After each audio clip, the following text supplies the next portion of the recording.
Welcome to Every Animal Has an Owner, a mostly large animal podcast for veterinarians and the people that depend on them. Well, I'm a veterinarian, but I'm a key account manager with Medgene. The papilloma virus goes a lot deeper than most people realize. Most people don't know that warts in cattle are caused by bovine papilloma virus, and it's abbreviated BPV. And most people think that it's just an issue with the skin. Once in a while, they see these pop up, and that they're only on the skin. But the fact is that when they come and go easily like that, no one's too worried about it. But this actual disease goes much, much deeper into the body. And almost half the cattle in the world are carriers of one or more strains of this virus.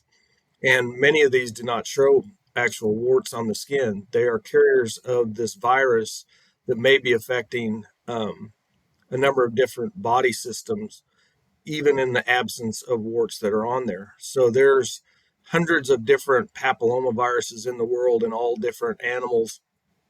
And there's up to 44 different bovine papillomas for cattle. So the real challenge here is that people don't know that it's more than just a cutaneous or superficial disease. They don't realize that there's carriers and that these carriers have this virus for life. There's calves being born. Mothers pass it to their unborn calves before they're even born.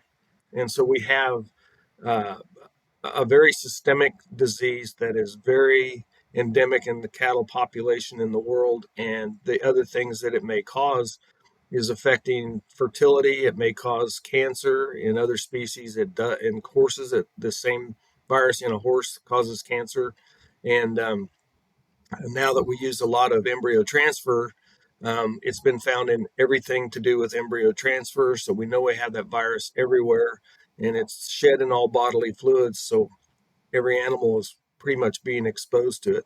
And so, we've looked at the human side of things and got a lot of information from human papilloma virus that we are using where there's an absence of information about bovine papilloma.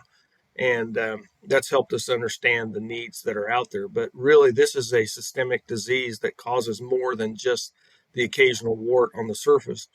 The most economically important part is the fact that certain strains attack the mucous membranes, and the most common mucous membrane that's affected is the penis of a bull, which renders that bull unable to breed. And even if they could, they are if that's found on a breeding soundness exam, they're failed for having a wart or a papilloma, as it's called, on the penis. And so it's extremely, with bulls being our highest value animals within the entire cattle industry, that is a very expensive thing to lose one of your bulls due to a papilloma that might be prevented with a vaccine.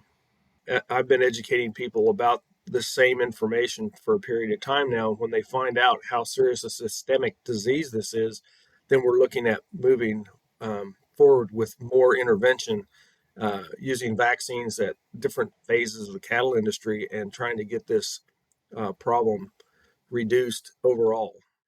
Papilloma is considered one of the oldest viruses on Earth, and we've lived with it for so long that we don't mount an immune response to it.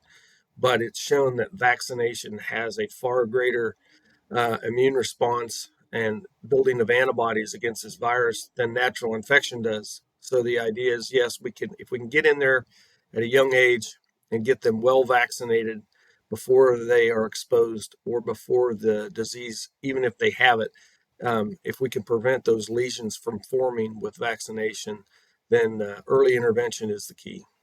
Now we're able to make a subunit vaccine in the cattle industry, similar to the human vaccine that's been around for 30 or 40 years, utilizing just a portion of the virus of subunit. And the idea is that it's in all the human literature that vaccination with this vaccine produces a far greater immune response than natural infection.